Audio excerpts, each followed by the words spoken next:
Hey everyone, this is Thomas from Springfield Daily Radio. We are in the studio of Innovate Springfield, the downtown Springfield incubator, and my guest today is Erik Jones, one of the Democratic candidates for our local 13th Congressional District. Thank you so much for being here, and if you can tell us a little bit about yourself and why you're running for Congress. Yeah, sure. And first off, thanks so much for the time. I really appreciate you giving me the opportunity to appear on the show. I think this is great you're doing this. So my name's Erik Jones, and I live in Edwardsville, just about an hour south of here. I have two young sons. I've been married for getting close to 10 years, and I jumped into this race because I have a long track record of public sector experience that I'm bringing to the table, and I feel like I had something to offer. I'm a former Illinois Assistant Attorney General, and I also spent time in Washington working in Congress doing congressional oversight and congressional investigations and using that work to get laws passed. So I'm a former investigative counsel for the House Oversight Committee. All right, well, that's great. We're definitely going to ask you about that. But first, what's your number one issue in the race? If this is the only thing you got to say, what's your issue? What are we going to do? Right, great question. I think what I have seen in this country, and I think we have a lot of problems, but I think the underlying problem, and then everything else is sort of a symptom of that, is the fact that opportunity is getting harder for people. You know, this whole country was built on the notion of the American dream. It was built on those unalienable rights that were first put in the Declaration of Independence: life, liberty, and the pursuit of happiness. The pursuit of happiness is really just opportunity. And while I will be the first to acknowledge that the American dream is something that we've been striving for more than actually achieving, it is this ideal that we've been pushing for. And what I've seen in recent years is we're getting further and further and further away from it, not closer.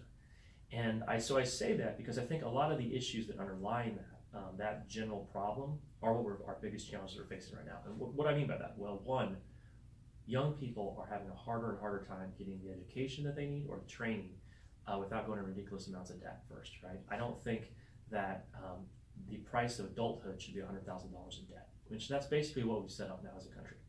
Two, health insurance has become incredibly expensive for people, and to the point where a lot of small business owners are having a hard time doing their business and also meeting the premium requirements that they're having to pay just to have health insurance. And so I think the fact that access to health care has become so expensive is another issue that's affecting opportunity. And the other piece of that is the fact that we now have this digital economy, yet in this district alone, there are, in the counties that make it up, there are about 200,000 people who don't have access to basic high-speed internet. And so we need to fix all of those different issues, and they're all related to the same thing, which is opportunity is getting harder for Americans. And I think because of that, I think people are losing faith in the system that we've created. And that's why I focused on these issues that will bring that back, whether it's affordable education, healthcare that people can have, or making sure everyone has access to basic internet. No, well, we're definitely going to get to the internet in a second. But you talked about preventing fraud. That was one of your major areas. Mm-hmm. You tell us about your experience there, and what does fraud always look like? Oh, sure. Yeah. So and please jump in if you have sort of any follow-up questions while I'm going. But in my roles, whether it was in the House Oversight Committee or in the Assistant Attorney General's office, part of the job is uncovering waste, fraud, and abuse, and then putting a stop to it. I did that when we had the government that wasn't doing the work it should be doing for people, and you had contractors stealing money from the government. That's part of what Congress is supposed to do, is to oversee the federal government and make sure that money's not being wasted. I've done that work. But I've also done on the consumer protection side, which is sort of the similar work, but on the private sector side, where you're looking at companies and you're looking at what they're engaged in, and you're making sure that they're not basically ripping people off. And I did that here in Illinois. One example, where we looked into this issue called payroll cards, where Illinois workers were being forced to take these prepaid debit cards instead of paychecks, and the payroll card was laden with fees, and it added up quickly for people. Whether that was fraud or not, maybe it was, maybe it wasn't. But the point is, it was hurting people. And the idea of consumer protection, the idea of waste, fraud, and abuse, and protecting against in the government is working on behalf of the people and ensuring that they're not getting ripped off.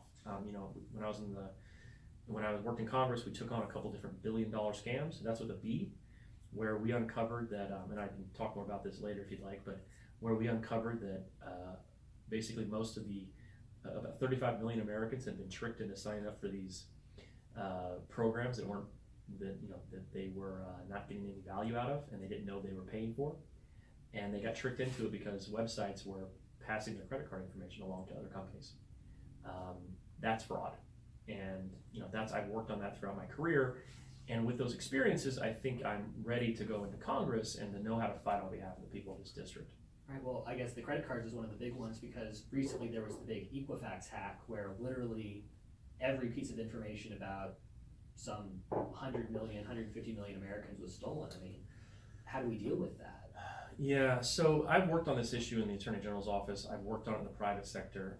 I think data security is one of the biggest challenges we're facing as a country right now. And the reason for that is, think of it this way. The internet, which has been the greatest driver of economic growth pretty much the world has ever seen. It is that's what we're here doing this right now, yeah. Right? You are in an incubator. I run an internet business. You run an internet, which is great. It's fantastic. It has changed the world, it will continue to change the world. But the challenge that we face on that is we have developed a system. The internet was designed. It's underlying, and you'll know this because you're involved in it, but it's designed to share information, right? That's the whole point of it. If you have a system that's designed to share information, and then that's its root, that's the sort of the baseline. On top of that, you're trying to put security. It's a very challenging endeavor. And we have had foreign states take advantage of this. We have had organized crime take advantage of this. And one of the great challenges facing our country, and I worked on this on sort of national security side too when I was in the Senate, is maintaining the openness of the internet that we love and we cherish, while also making sure it's secure. And the way we're going to have to do that is a few different ways. One is public-private partnerships through the government and the private sector. Everyone taking it very seriously. But the other thing is when companies don't do the right thing, we've got to have people like the Attorney General's office, which they're right here down the street doing this work as we speak, looking into why the breach happened and if there was a failure to have reasonable data security practices. And if there were, the company should be held accountable. And I think that's something that we need to continue to do. It's something I worked on when I was in government. It's something I would work on as a member of Congress.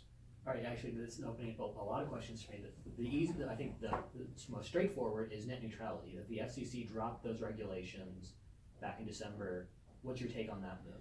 Yeah, so when I saw this was happening, I immediately put a video out on our Facebook page, and I invite anyone listening to go find it. I think net neutrality. Let me back up because I think a lot of people, they hear the term net neutrality and they always wonder what. Sometimes I've heard this like, well, what does that really mean? The idea is that the internet is conducted in an open manner, and those companies that control the infrastructure of the internet, right, the backbone of it, which is the broadband, the way we can all interact with one another, they're not picking winners and losers. So they're not deciding what content we get to see. They're not deciding that some companies are going to pay more for speeds than others. It's a fair playing field. And that's how the internet developed. And that's the internet that we knew. The Obama administration codified that sort of basic understanding. And now we've had the Trump administration roll those back. I personally am very concerned with that because it could allow companies to be picking winners and losers. And here's what I mean by that.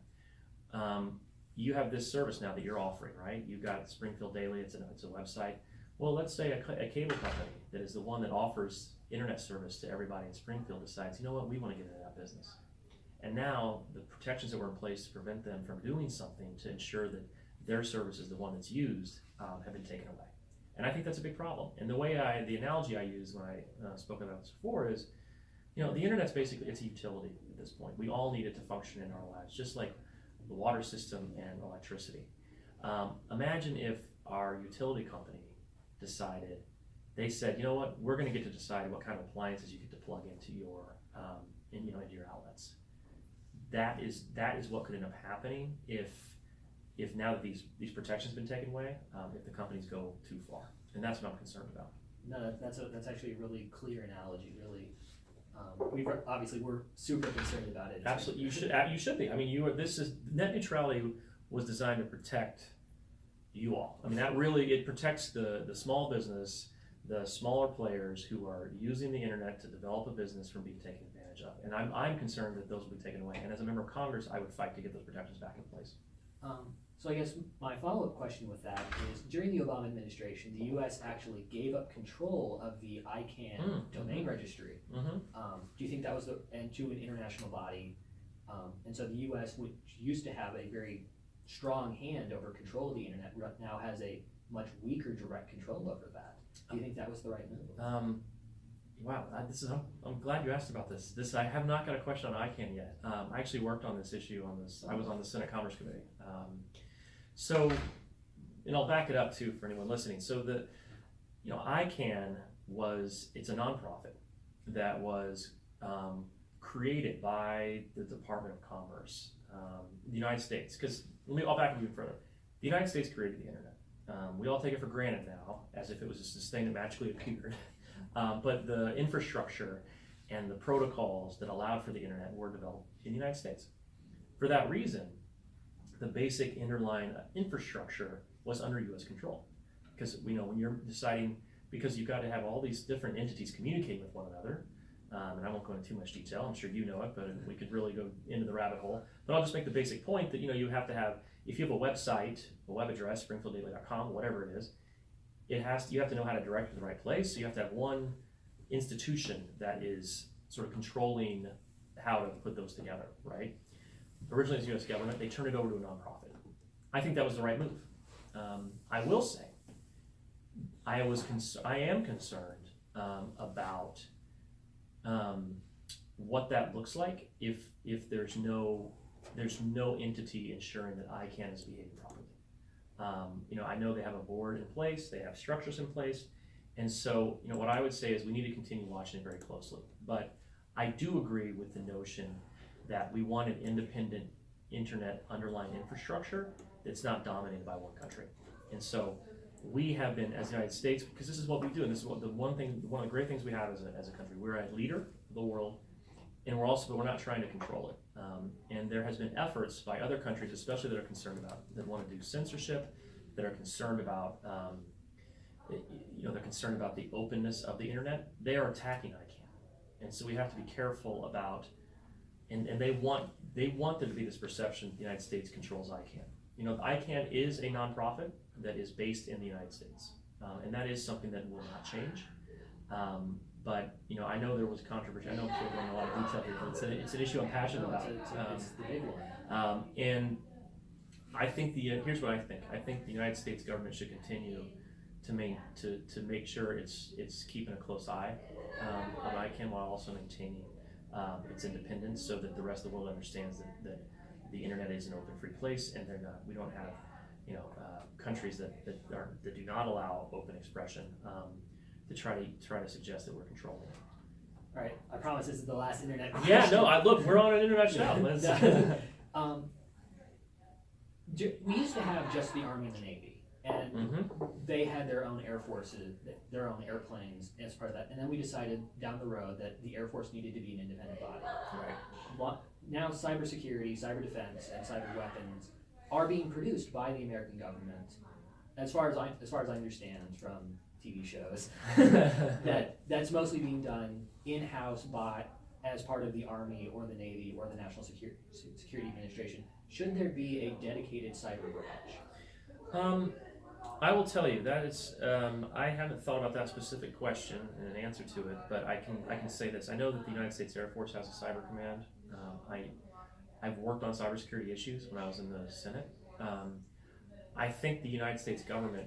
Let me back up. When I was working on these issues in 2012, we were trying to push through the United States Senate the Cybersecurity Act of 2015, which would given the Department of Homeland Security and the Department of Commerce more power to ensure that our critical infrastructure, which is held by private companies, are meeting our cybersecurity needs as a country. I'm telling you all that background because at that time, we had to work very hard to make sure that the president mentioned cybersecurity in the State of the Union address. And it was a big win for all those working on this, the fact that the president had decided to focus on this. That was not that long ago. And think about it now, where cybersecurity is a topic that I would say most Americans know is something that is important. So I think we've made a lot of progress on it, and I think that we continue to be the leaders on these issues. Whether or not we need a separate, I think that's something we should continue looking at. And I know that the Department of Defense is taking these issues very seriously. and that our government is investing in heavily. I was more on the sort of this this place between the private sector and the public sector. That's what I was working on, is how to bring these two together for the sort of cybersecurity defense side. And I did see that we needed a lot more coordination within our own government and on the opposite side. And at the time, we called it a adhocracy, where it was an ad hoc approach to this. And we have to continue working on that because, and this is what I've seen throughout my career, technology is moving faster and faster and faster. And as a government, we have to make sure that we're doing everything we can to keep up with it, whether it's on national security issues, it's on privacy, and we have to have the government be nimble, and we have to have people in government who know what they're doing, who understand the technology. We're getting better. I've seen progress. I saw it when I was there, but we still have a long way to go. All right. And then this is a three-parter. Sure. About climate change. Sure. Is climate change real? If it is real, what threat does it pose? And perhaps irrespective of those first two, what should the federal government do about it? Yeah, great questions. So, one, climate change is real. I actually worked on these issues. I worked on our government's response to climate change when I was working for the House Oversight Committee. And I spent a lot of time reading the reports on the climatologists and scientists across the world were putting out through the United Nations.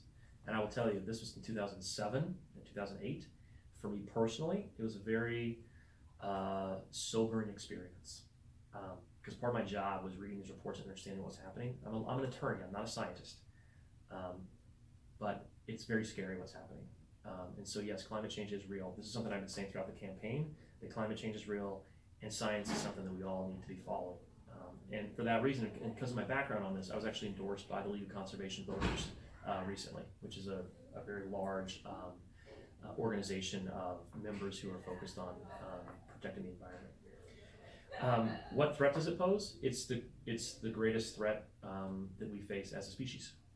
Frankly, if you sort of plot out how this is going and where it's going, the challenges that we're facing, we are basically, our habitat that we live in as a species is being threatened, and it's changing, and the ramifications for us are unknown. I mean, we don't know how bad it's going to be, but if we don't change course at all, it's going to be bad.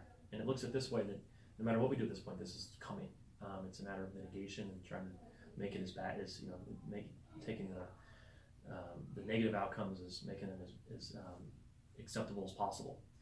And we're going to see, over time, we'll see more droughts that are more severe. We will see flooding that's more severe, and we're going to see that around the world. And we're seeing this in our country right now. I mean, we're seeing 100-year floods happening every couple of years now. So I think the threat is dramatic and grave and real, and we have to be very serious about it.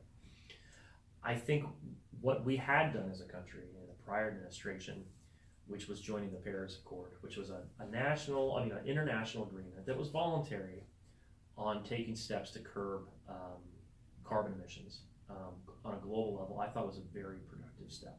And the fact that we pulled out of that as a country is very discouraging. And I think that's the sort of thing we need to get back to.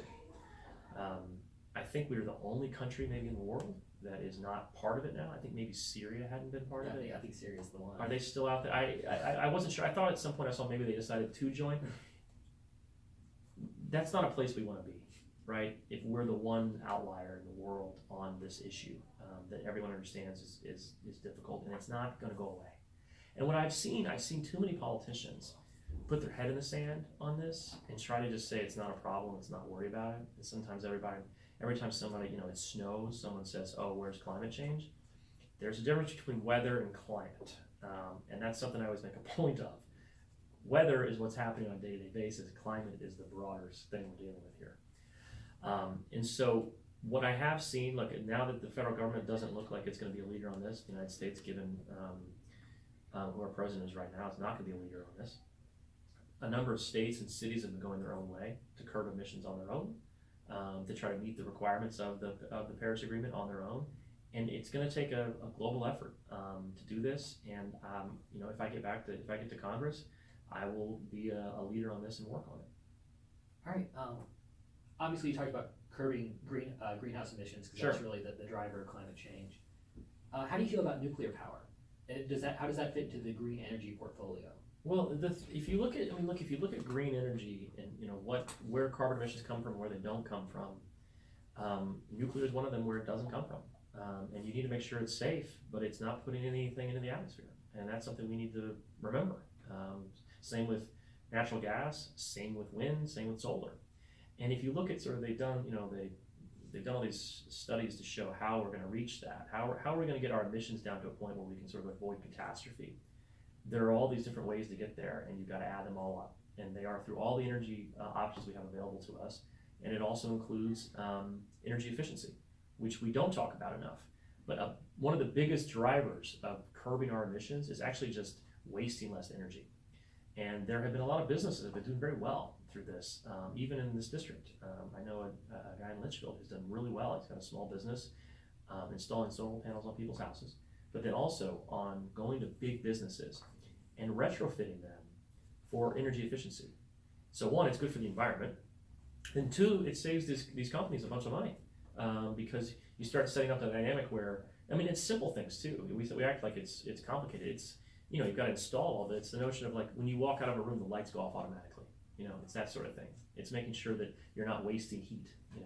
It's making sure that you have smart technology where if people are not in the building, the temperatures go down, that sort of thing. There's actually a lot of, we still have a lot of waste in our system. All right.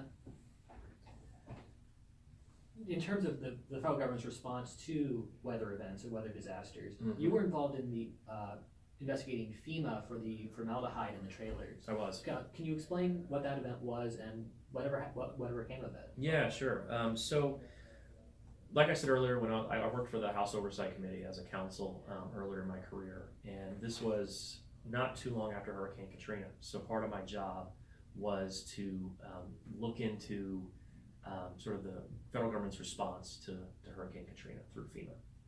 And I'll tell you, it just so happened that right before I took on this job, I had another job, took a couple weeks off, and then started a new one. I went down to New Orleans to do Habitat for Humanity to help build to help build new homes for people because there'd been so much devastation. We found out when I was down there, I was going to take I took a journal with me to take notes. I didn't end up keeping the journal. I only wrote one line, and that line was, "All I see are trailers," and it was because I was so shocked that a year and a half later, people's homes were still devastated. They hadn't got back inside yet, and they were still living in these little travel trailers outside their homes. A week later, 2 weeks later, I was starting my new job. Somebody when we were sort of going through all this list of complaints that had come in and different things for the committee to look into. One of them was that the people were complaining about getting sick from the trailer, and they thought they were from the trailers. So we wrote a letter to FEMA, and this is what Congress is supposed to do. It's oversight work. Wrote a letter to FEMA to understand what happened. FEMA dumped a bunch of documents on us. I reviewed them, put them in chronological order, and I read them over and over and over again. And at one point, it sort of dawned on me that FEMA was withholding documents from the committee without telling us, based upon the attorney-client privilege, which is something they can't do. They're supposed to, you either give the documents over or you say, here are the documents we're not giving you, and here's why. They didn't do either. So I called FEMA the next day and said, are you withholding documents from the committee based upon attorney-client privilege without telling us? And the other lawyer on the phone, who was about my age at the time, I was in my late 20s, he was too, he said, hold on a second. And he came back about a minute later and he said, I have the general counsel of FEMA on the phone. Can you ask me that question again? Exactly as you asked it the first time. So I said, are you withholding documents from the committee based upon the attorney-client privilege without telling us? And she said, yes, we are. So I told my boss, who told the chairman of the committee, we subpoenaed FEMA that day, or the next day. About a week later, we had the documents in, and they showed that FEMA knew there were high levels of formaldehyde in those trailers. They had a lot of complaints about it, and they were not doing anything about it because they were afraid of litigation, and because they were afraid that if they did something, it would start the clock, quote unquote, on their duty to respond. So they did nothing. So I'm sharing all that because it helps explain what Congress's role is. People always think of Congress as just passing legislation. It's also a check on the executive branch, and our executive branch is huge. Its bureaucracy is huge. The only institution in the country that has the power to just ask what the government's up to is Congress, and that's what it should be doing. That's what we're doing there. Because we asked, we found out, and we helped people. We held a hearing, issued a report, which showed that what we found out. It forced the Bush administration, it forced the White House to respond. They had CDC test the trailers. They confirmed they had high levels of formaldehyde. We got people out of the trailers, and then all that work led to eventually the House and the Senate passing a bill that became law that prohibited those levels of formaldehyde in the kind of composite wood that's used for manufactured housing. And so it's a sad story because I think a lot of people got hurt, and it's a story where our government's wasn't listening and doing the right thing. But there are some good takeaways from it because it shows what Congress can do when it's doing its job. And it also shows what can happen when our government learns that there's a problem, it can fix it through legislation, which it has. And now when I hear about the hurricanes that happened last fall, we're going to send manufactured housing down there. I'm hopeful that at the very least, we're not going to deal with this issue again. And so, for me, on a personal level, it changed the course of my life because look, I've been in government, working on the committee about 6 months when this all happened, and it solidified for me the importance of these roles and what you can do with it, and it's why I ended up doing congressional oversight for a number of years after that. All right, we're running a little low on time, so I want to skip some of the other Sure. topic questions and get sort of your personal philosophy. What would you say is sort of the political label you might affiliate with? Obviously, you're running as a Democrat. Sure. And sort of what drove you to sort of identify with that label? Oh, as a Democrat. Well, yeah, as a Or Democrat, what label? or is there something more there's- specific? Yeah, there's a discussion list. Or what kind of Democrat are you? What are you going to be? Are you? And so, look, I support progressive values, but what I've been saying when I get this question is, you know what I am? I'm an FDR Democrat. I'm the kind of Democrat that I come from the Democratic Party that created Social Security. I come from the Democratic Party that created Medicare. I'm from the Democratic Party that sent a man whose president wanted to send a man to the moon, and another one said, yes, we can. And what I mean by that is the party that believes in doing big things in this country, and I come from the Democratic Party that's going to continue to do big things. And that means helping build an economy that works for everyone, and making sure it's an economy that works in every zip code, reinvesting in America and in our infrastructure, and making sure we fight for people so that they have a living wage and that they can pursue the opportunities that they want to do. And that's what the Democratic Party was built on. That's what put us forward in the 1930s when Franklin Roosevelt saw that half of this country didn't have electricity, and the government stepped in and helped develop programs so that everyone would get electricity. Now we take it for granted. We need the same thing with rural broadband. So that's the Democratic Party that I come from. The one that is not afraid to go do big things and get them done. All right. And what would you say to an independent voter who might think that primaries aren't for them, that, primaries are for card-carrying members only? Oh, I would say that's not the case. And I say, look, you go to a primary, and the primary, it makes a decision on who you get to vote for in the general. And if you have a candidate that you prefer, you should go in and vote for them and pull that ballot for a Democrat, for example, for me. It's going to be a choice. We have a primary coming up on March 20th, and I encourage everyone to vote, even if you don't perceive yourself as one party to the other, because voting is how we get our say in there. And while this isn't the general election, there's going to be another one coming up. It's going to decide you're only going to get two options after this primary, and people who are on the ballot, one of them's going to become a member of Congress. And I would say if there's an independent out there, I would encourage you to take a look at my website. It's erikjonesforcongress.com, erikjonesforcongress.com. And look at the issues that I'm focused on, and I would encourage you to pull that ballot and vote for me. And that's because I'm focused on issues for people here in 13th, and to help make their lives better. All right, and just one last topic question. Sure. What do you think about recreational marijuana, legalizing marijuana, sort of adjusting the stance that the federal government's taking on? Yeah, and I think the issue that I've seen develop is you've got California that's legalized it through referendum. You have Colorado that's done the same thing for recreational use. Under the Obama administration, they said we're not gonna interfere with states if they want to do that. The Trump administration's taken a different approach. I would say we should allow. I think I prefer the approach that was being taken in the prior administration. We should let states, if they want to take that step, let them take that step. and here in Illinois, I think we should put it to a referendum so the people of Illinois can make a decision for themselves on that. I trust the people. All right, well, thank you so much. My guest today was Mr. Erik Jones. He's running for Congress as a Democrat in the 13th District. Thank you so much for being here. And my last question, the Olympics just started. Yeah. What's your favorite event? Oh, man. I haven't had that one yet. That's a tough one. I like the luge because, that is... those people are heroes going down that. And my kids just watched it last night. They sort of saw some of the footage and they loved it. So they're only 2 and 5 and they're very excited. You had to tell them no way. Yeah, we're not doing that ourselves, but I would say, or bobsledding. I mean, that's, going 70 miles an hour, whatever. I don't know how fast it is. It's fast. I would say that's mine. Yeah, good question. All right, well, and when's your primary? March 20th. And So early voting? early voting has already begun, February 8th. So get out there and vote. All right, well, thank you so much. This has been Erik Jones and Thomas Clatterbuck for Springfield Daily. Thanks so much for the time. It's really nice Great to to meet you. have you.